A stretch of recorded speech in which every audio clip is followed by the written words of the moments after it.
Good evening and welcome to this evening's webinar on the new tenancy checklist, keeping up to date with the new rules that have been coming into play over the last few weeks. My name is James Davis. I am the CEO of upad.co.uk. Thank you very much for joining us this evening. I started up Upad a while ago. It was off the back of being a landlord for the last 16 years that I got frustrated with channels from finding my own tenants and manage my own portfolio. I thought there had to be a better way of doing it. So about 5 years ago, we started up Upad, and now we have grown to become the UK's largest online letting agency. For those of you that haven't been to one of our webinars before, the way it works is that you can hear me speaking, and you can see my slides on your computer screen in front of you, but we can't hear you. But there is a chat box on the right-hand side of your screen, which I would really recommend that you utilize. Please put any questions to us that you would like us to answer at the end of this seminar, and also if there's any just comments that you've got in there as well. But please do use that chat box. We'd like to try and make it as interactive as we possibly can. We're going to try and do this for about 30 minutes, and then there'll be some time for some questions after that. So one thing I would also just like to do before we start off is just to mention that Upad we've found great tenants for over 10,000 landlords now. For those of you that haven't used us, as well as advertising your property across Rightmove, Zoopla, Gumtree, and all of those other websites, we offer all the services that a traditional high street agent gets, like photography and inventories. And anybody you speak to in the office are here 7 days a week, and they're all ALA accredited. And we've got really good reviews from customers that have used us to date. So please do use us as and when your properties become available to let out.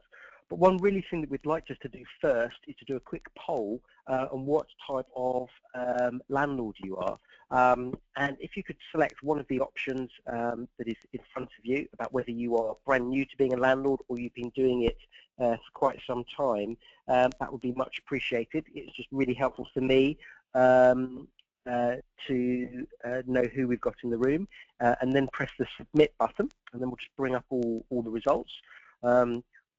So if we just get all of those through, and let's just see what we've got. Oh, so we've got quite a mixture, but most people have said they've got quite a few properties, which is fantastic. Thank you so much indeed for feeding back on that. It's great and really helpful for me just to understand who we've got in the room.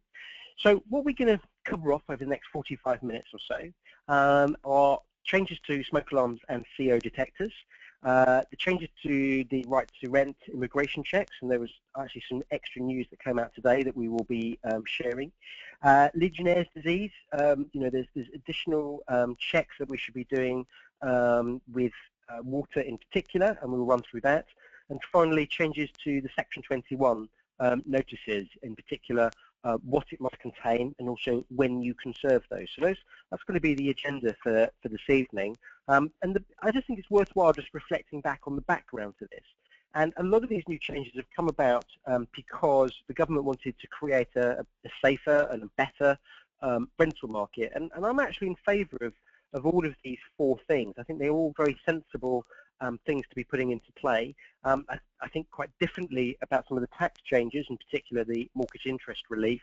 I know HMRC did a live Twitter session earlier today. I was quite surprised at the lack of landlords that were commenting on there and asking questions. Whether people are aware of what these changes are or not, may be the case. But for me, some of the tax changes I think will have a negative effect on the rental market. It'd be good to hear any comments and thoughts that you've got, so please do use that chat box on the right-hand side of your screen. But so kicking off, in terms of the first area that we wanted to cover off, was smoke alarms and CO detectors. And just to give a quick background on this, is that there is now regulations upon us since the beginning of this month, the 1st of October, that all of us as landlords must ensure that we have smoke detectors in all our rental properties. And the key rules are that there needs to be at least one per story of the property, and it can be hardwired or battery operated. Now, Clearly, if you're just renovating your property, it's ideal to hardwire them in. If not, there are no issues about using battery operated.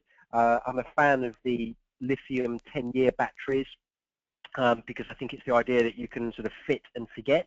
And whilst it's the responsibility of the tenants to ensure they're in working condition once they've moved in, it's our responsibility to make sure they're in working condition prior to that.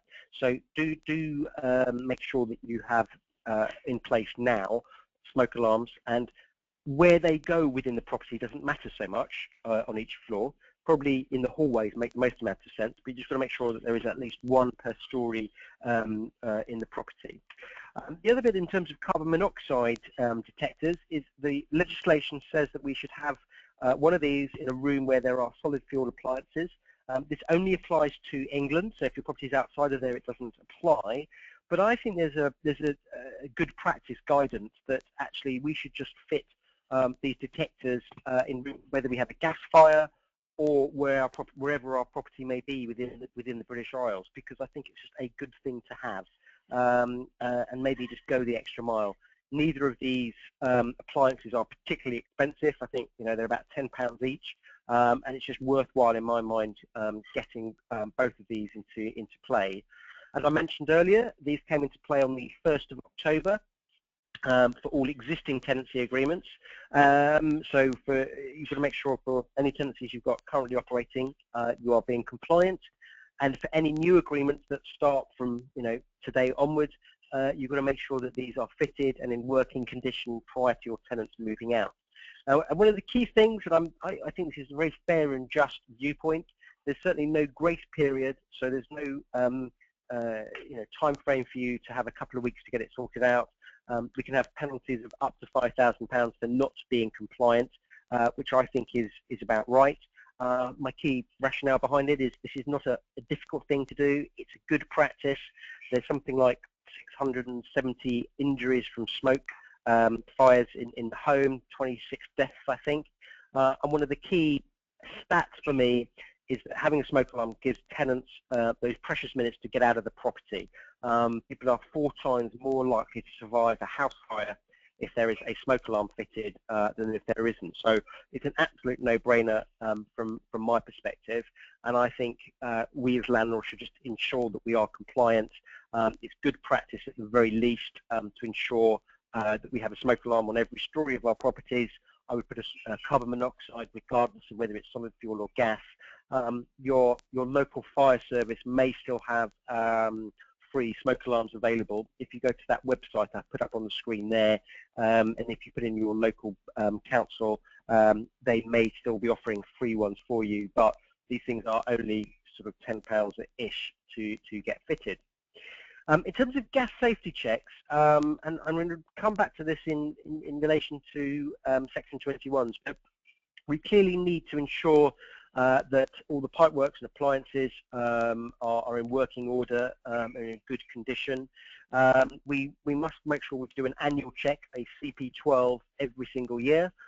Put a reminder in your diary or Outlook to make sure you get a new one done before the existing expires. It's important that we give a copy of this to each of our tenants within 28 days of it being done, and also at the time when new tenants move into your property. And I think it's worthwhile to ensure that you keep a copy for at least 2 years, should there be any issues going back, to make sure that they are all there. And I think finally, if you're using in particular independent contractors, just make sure they're registered with the Gas Safe Register. If you're using big companies like British Gas, I think that's different. But make sure that you are using a company that is qualified to do so, because what we're increasingly seeing from government and so on is that the burden falls upon the landlord to prove that we have done the right thing. So it's a requirement that we have got a gas certificate done, it's valid, and it's been done by a competent person. So just make sure you're aware of that. What you'll be able to do also, if you go to the handout section on the right-hand side of your screen, there should be 5 handouts there, which will give you some really useful information if you want to download them during the course of this webinar. but they are there for you to download free of charge, just to give you some further insights here. Now, moving on to the right to rent immigration checks, and you may already be aware of some changes that came out today, but just as sort of a bit of a background on this, is that the recent changes that occurred here is that there was a pilot in the West Midlands where it was very much sort of a pilot for before national rollout occurred, and it's to be included within the immigration bill that's going to be introduced by Parliament quite soon.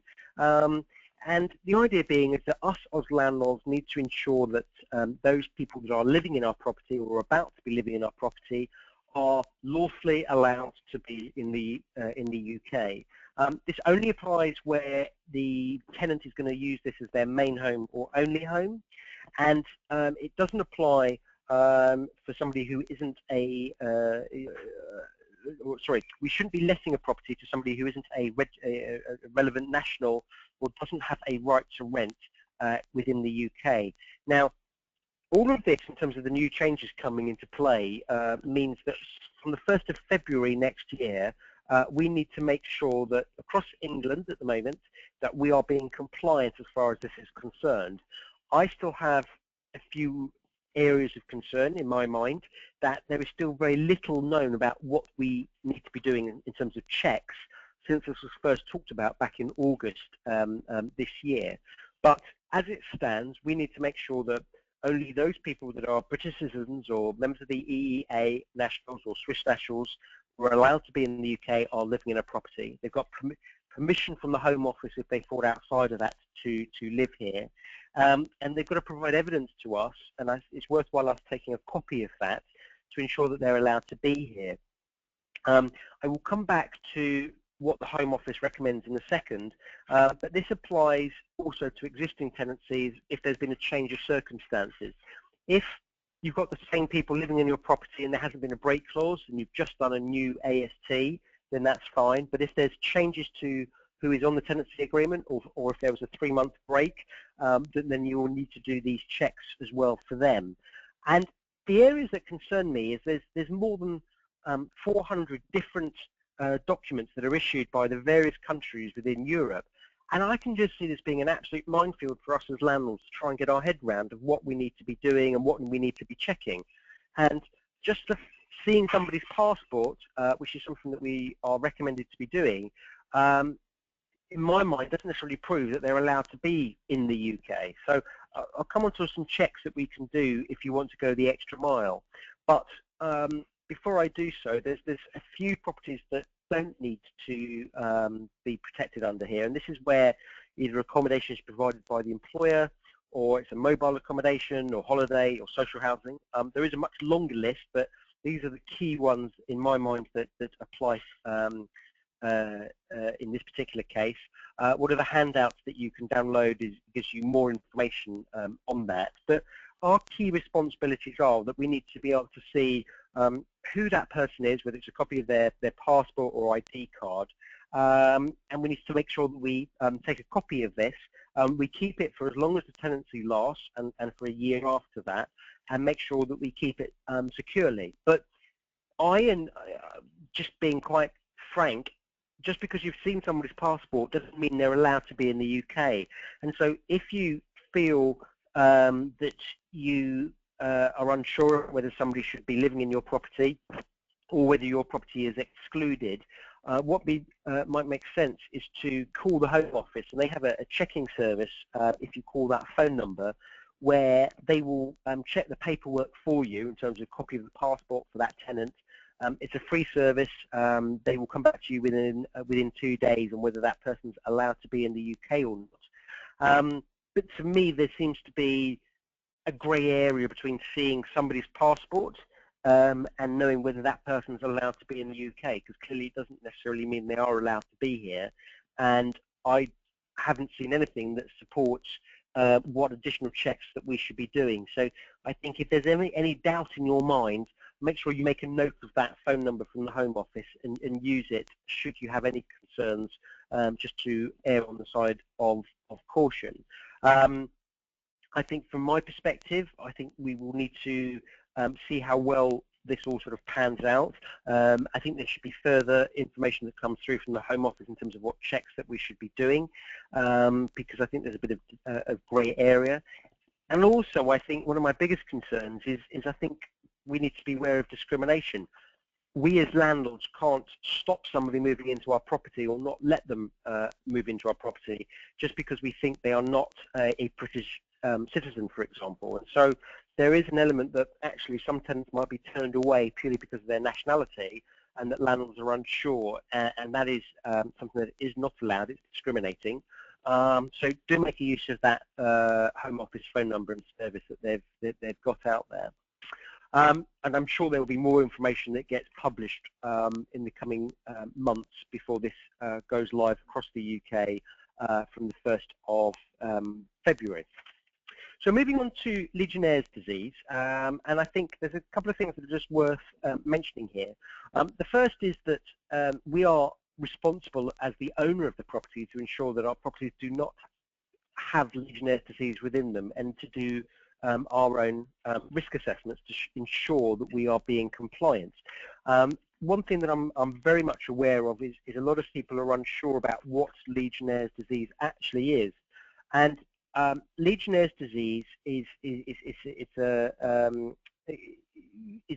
can be included within droplets of water that have been contaminated, and the way Legionnaire's disease grows is particularly when it's sort of warm water.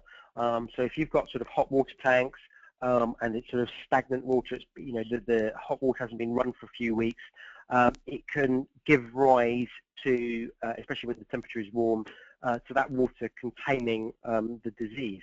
So for me, when we do an assessment, I think it is very much about doing an assessment if your property has been left empty for a period of time, and one of the easiest things is just to flush out the system fully and let just the taps run to ensure that you're running the water through properly. So it's very much about when your property has been vacant for a period of time, and it's in effect a bacteria that is within the water that has got there from the property being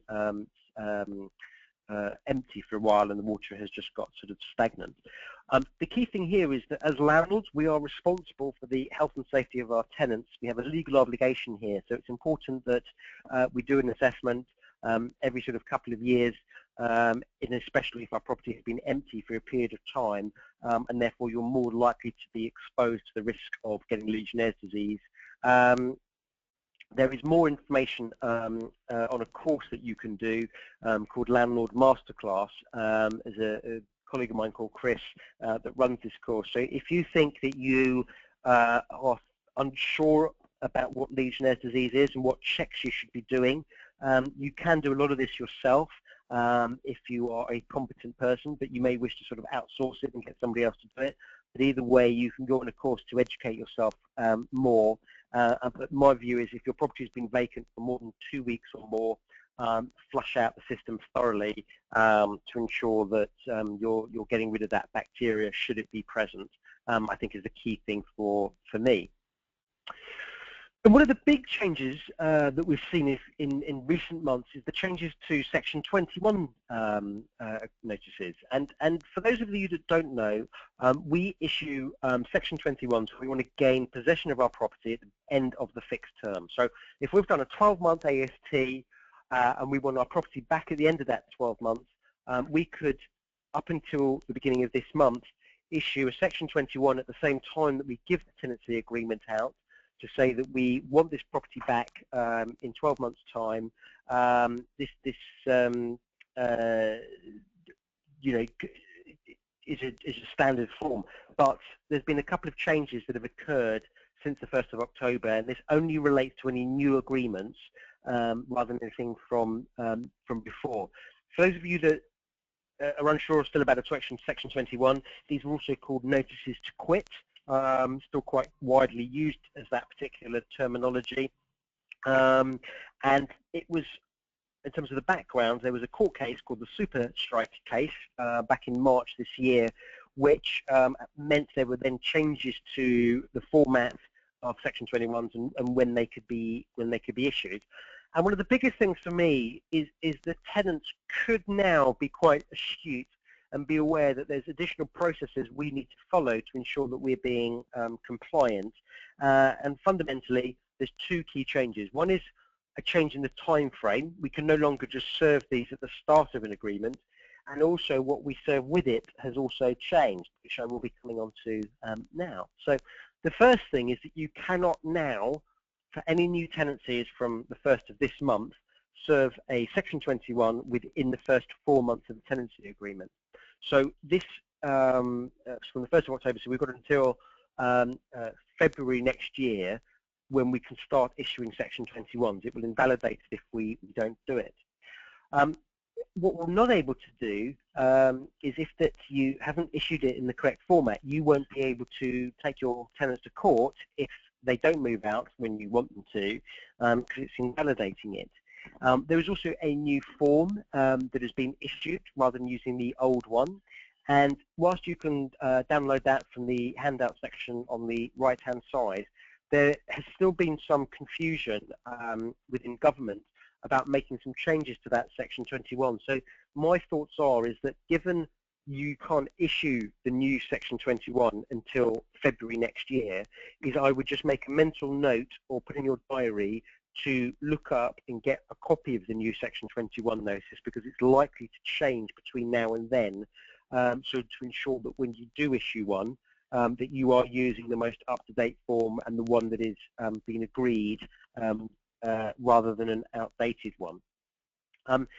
The other bit is when we do issue a Section 21 from February onwards, is we must also provide the tenant at the start of a tenancy agreement with a valid EPC, that's an electrical performance certificate, and also a valid gas certificate that we mentioned earlier. So I mentioned previously about gas certs and that we must be doing them annually, but it's also important that we can prove that we've given a copy of both of these to our tenants. And so it might be worth just taking a photocopy of each and of the Section 21 when you issue it, and get your tenants to sign that photocopy to confirm that they've received it. Because as I mentioned earlier, the burden of proof is now falling upon us very much so as landlords to ensure that we've followed the guidance that government has set out. And so should you have to take your tenants to court if they haven't moved out at the end of the fixed term and you want them to, if you can't prove that you've issued a gas cert or a Section 21, for example, your case may get thrown out of court. So just be aware that it's important that we give the correct information.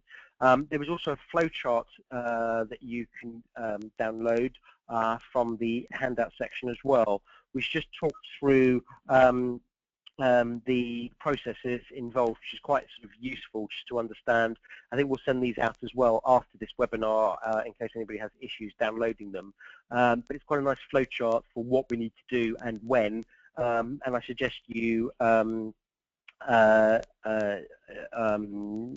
tick off as you go through it to make sure that you are being compliant. The other also, other sort of big thing is that if we can't provide the right information, that we've got copies from tenants and so on that have given them this information, it can invalidate that Section 21. And it just means that you won't be able to take tenants to court and get them out of there. And I think just the other final thing also relates to repairs, and that there is now a requirement by us as landlords to ensure that we provide an adequate response within 14 days. Now, if we don't provide an adequate response within 14 days of a repair request, what this can mean is that your local authority could give you an improvement notice, and it could prevent you from reletting that property for sort of 6 months' time. When it's mentioned about an adequate response within 14 days, clearly if it's, the garden gate broken and the boiler has stopped working, an adequate response as far as the boiler, in my mind, is that I'll get somebody to come out tomorrow or within the next 48 hours. If it's a garden gate, I will get a quote done and we'll get this, it's responding back to the tenant. So just bear in mind and sympathetic to what the repair job is, about whether it should be done ASAP or whether it's something that can be done over the next few weeks, and apply sort of common sense and reasonableness to that bit. and just be prepared at the end of the day. Make sure you know you've got people that are available to get gas works done, electrical works, general repairs, or whether that's yourself, so that when these things happen, and ultimately they will happen, so that you can keep yourself informed of what's going on. In terms of best practice, also there is a government booklet that you can download as well from the handout section on the right-hand side, which it is recommended that you provide to your tenants. And again, maybe just print off or get a photocopy of the first page and get your tenants to sign it to confirm they've received it. It's all good practice that you have an audit trail, that if you do go to court, you can show a judge that here's the copy of the tenancy agreement I gave them, the Section 21, the CP12, the EPC, and this government booklet as well. Just bear in mind, it'd be really, really worthwhile. And I do think tenants are going to be far more aware of these new processes, and ultimately your case could get thrown out of court if you don't have this correct information.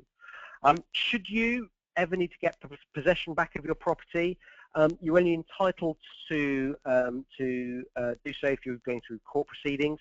It's clearly a criminal offence for the avoidance of doubt to evict somebody unless you have got a court order. You can't just go around and obviously just change your locks. And as I've sort of mentioned a few times, it's absolutely imperative that you can prove to the court that you've served the correct notices in the correct environment. Whilst there is a service that the NLA, the National Landlord Association, offer, I'm a big fan of using professionals when you're trying to evict tenants, should you need to, because I think doing it yourself can end up costing you far more and certainly far more time than giving a professional to do it. And just to make sure that you're issuing the documentation in the right format, in the right time frames, it's generally only when you go to court that you realise that you may have invalidated your claim and you sort of start back at the beginning again. So should you ever need to evict your tenants, just make sure that you've got an audit trail of all the paperwork to do with CP12s and so on that we should be providing for them, and also the actual eviction process. I personally would outsource to the NLA service or whoever, just to rely on professionals and make sure you're doing it all correctly. So hopefully that was all useful. I just wanted to do a quick poll actually, after we sort of run through these 4 things that the government has been introducing, and whether you think these changes that have been talked about and now into play, whether you think they are making the rental sector a safer environment, a better place for tenants, or whether you think it's just more red tape. So if you could kindly select one of those options, that would be fantastic. And also, if you want to pose any questions to us or comments, please do use that chat box and we will try and answer as many as we can in the next 10-15 minutes or so. So please do pass any comments back to us.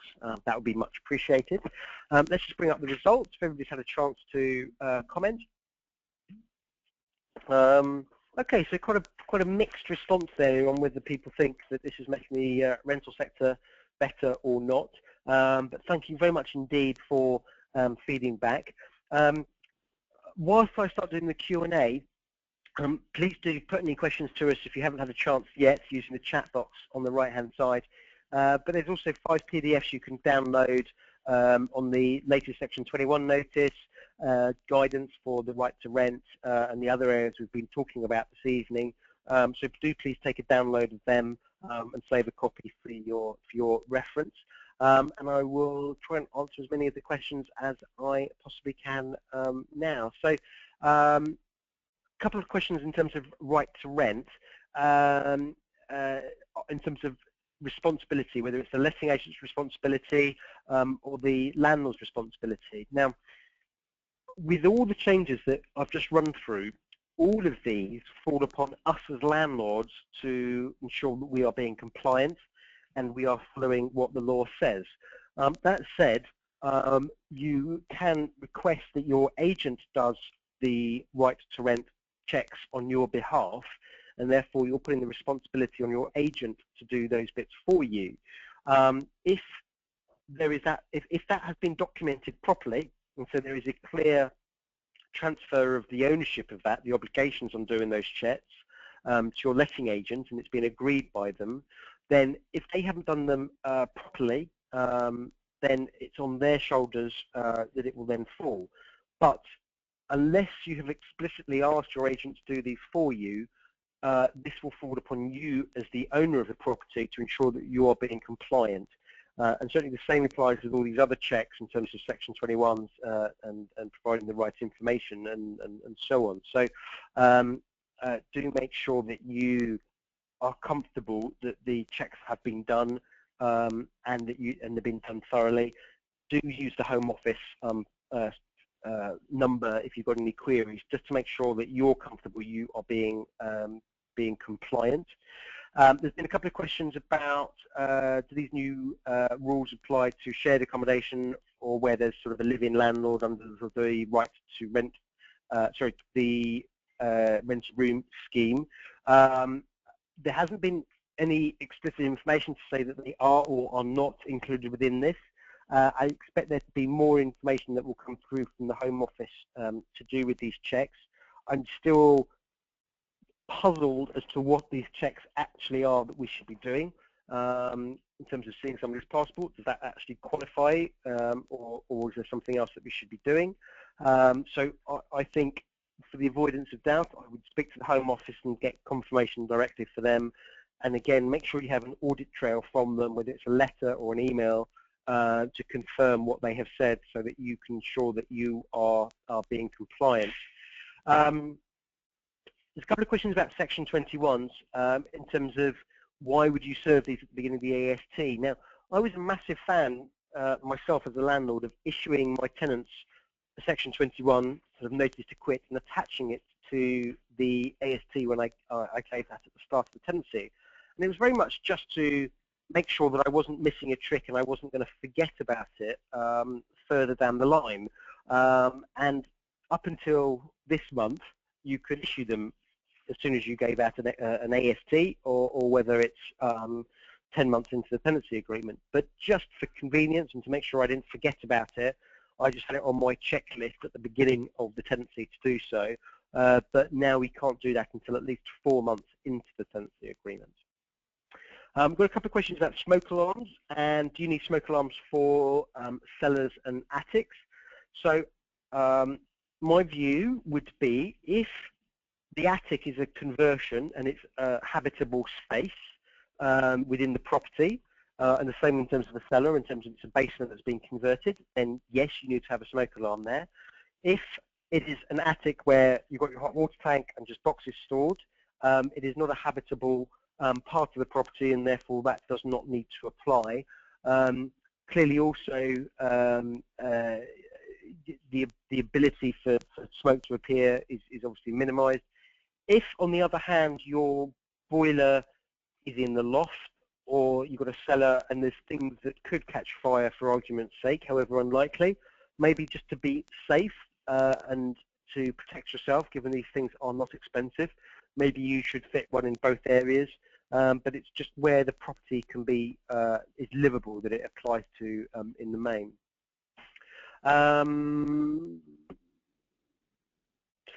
There's a couple of questions to do with ASTs. Are landlords able to put a rent escalator into an AST that comes into effect after 12 months' time? So I'm assuming what we're saying here is that if you've got a rent of £1,000 per month now, that on month 12 or after month 12, the rent goes up to 1,100. Yes, that's fine. I personally, just from my own personal preference, would probably just issue a new AST rather than putting that particular clause in there. Would be my view, but there's nothing wrong with including a rent increase at 12 months' time if the tenants are deciding to stay on. So bear that in mind. A couple of people talking about, would it be better for the Home Office to issue some sort of certificate for people coming into the UK to give to landlords? Yes, I totally concur. My key issue is somebody showing me their driving license or their passport or ID card. Yes, it may say that the photograph matches the person in front of me and what their name is, etc., but it doesn't actually say that they're allowed to be in the UK. So having some sort of documentation that they are allowed to be here, I think is the most sensible thing out there. But there's been nothing mentioned as yet, and I'm concerned that the Home Office wants us to do these checks, but actually it hasn't clearly been defined what are the checks that we should be doing. So I think we should be waiting for further clarification on this. They came out today about the right to rent scheme being extended across just England only from February next year. But what it doesn't say is what we need to be doing to ensure that person is allowed to be here. So I'm sure there'll be more in the press that comes through. Do I need to put a CO detector in HMO properties? So at the moment, if there is a solid fuel appliance, the answer is yes. That said, as I mentioned earlier, from a good practice perspective, I would put one in regardless. These are not expensive things to have. You know, they're like around 10, 15 pounds, and just for peace of mind, to show you've gone above and beyond, I think it's just good practice to put them in. Would be my thoughts. A couple of people talking about when you should issue a Section 21 and why. Is it just if you're having problems with your tenants? So just to break this out, the reason you would issue a Section 21 is if you want to regain possession of your property at the end of that 12-month period, or when your tenancy terminates. And that may be because you want to let it to somebody else, or you don't want to let it, or you want to sell it. Whatever those reasons are, it's to gain possession at the end of the fixed term of that tenancy agreement. If you have problems with tenants, in the sense that they are not paying their rent on time, or disturbing the local area, or breaking, or breach of one of the clauses within the agreement, then you can issue what is called a Section 8 notice. And generally, people would issue a Section 8 notice if the tenant has been late in their rent. And the key bit there, given that this relates to the majority of cases when a Section 8 is issued, is when a tenant has missed 2 rent payments. So that means they've missed 1 rent payment, and as soon as they're a day late on their second one, i.e. 1 month and a day, is the earliest you can issue a Section 8 if a tenant has defaulted on their rent for the second month, and then you can issue a Section 8 notice. So there's different reasons as to why you would issue a Section 21 or a Section 8. If you don't want to gain possession of your property at the end of the 12 months, then obviously you don't need to do anything. But it's just there to protect us and allow us as landlords to regain possession of your property. And then we've got time for a couple more questions. If you haven't had a chance to submit anything through, please do use the chat box on the right-hand side of your screen and put anything you'd like us to answer, or any comments on them. We will try and get through these as quickly as we can. A couple of questions about, do we need to give each of our tenants a copy of the EPC and the gas cert, or is one for the whole house okay? I think if you have got 4 tenants on your AST, the purpose of getting your tenants to sign a copy to say they've received it is just to be able to prove that you have given them a copy and you've got an audit trail to confirm that. Having 1 tenant to sign that will achieve that, to confirm that you've given it to your tenants. I suppose to be thorough, getting all of them to sign it would be more belt and braces, but getting at least one of them to sign it proves that you've given them a copy of it, and I think having at least one is probably the bare minimum of what you need to do. There's been a couple of questions about commercial properties and whether you need smoke alarm CO detectors there. I'm unsure. We operate far more on the residential space rather than commercial, and from what I understand is there's very different rules in the commercial environment compared to the residential space. So I'm not an expert on that as far as that's concerned. So I suggest maybe speak to your solicitor on that.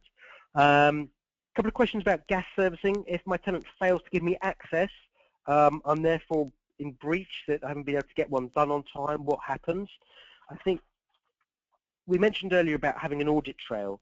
If you can show that you've tried to organise an appointment for somebody to come round and get a CP12 done, and your tenant has several times refused entry, whether this is SMSs or emails to confirm they haven't allowed that person to come in, you should make sure you've got copies of that, because then it will not invalidate your Section 21. So again, it's about the audit trail. It's about proving that you tried to organise a Section 21, but your tenants wouldn't give you possession to your property. So do bear that in mind to protect yourselves. And then just one final check. A couple of people asking about the immigration checks. Will UPAD be doing checks on those? I envisage us doing those checks for landlords.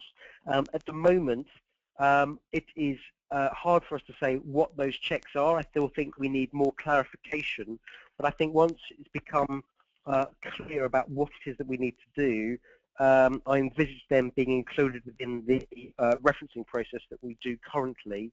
But I think a lot of the providers and people that are operating the rental space are still waiting for further clarification on it, because there is an area of greyness. Do bear in mind that these checks don't come in until February for England only, but I think we just need further clarification about what it is that we should be actually doing. So do keep a read of our newsletter that we send out on a weekly basis to keep yourself informed from that perspective. Thank you very much indeed, everybody, for joining us this evening. I hope you found it worthwhile and that you got some really useful information out of it. I really appreciate everybody giving up sort of 45 minutes of their Tuesday evening to keep themselves abreast of what is happening within the rental market. I think these are quite big changes, and there's certainly more responsibilities that fall upon our shoulders to ensure that we are being compliant. I think it's imperative that you ensure that you are being compliant should there ever be any issues with your tenants or your property. So thank you very much indeed for listening. There will be an email that will be coming through shortly. So please do reply to the feedback option. It'd be really helpful if you can suggest any other areas that we should be covering off and doing in future webinars. Also, it'd be really helpful to share any insights on how we can improve this one and what your thoughts were on this one. Did it sort of cover off the areas that you thought? Was it long enough, short enough, informative enough? Is really helpful for me to know how we can improve this for people in future. And if there's anybody else that you think this would be relevant for, you can forward a link on, as well as watch it again at another time if you missed some of the at the beginning of this webinar. But thank you very much indeed for tuning in this evening. My name is James Davis from Upad. Thank you very much indeed for listening. Have a very pleasant evening. Take care. Bye.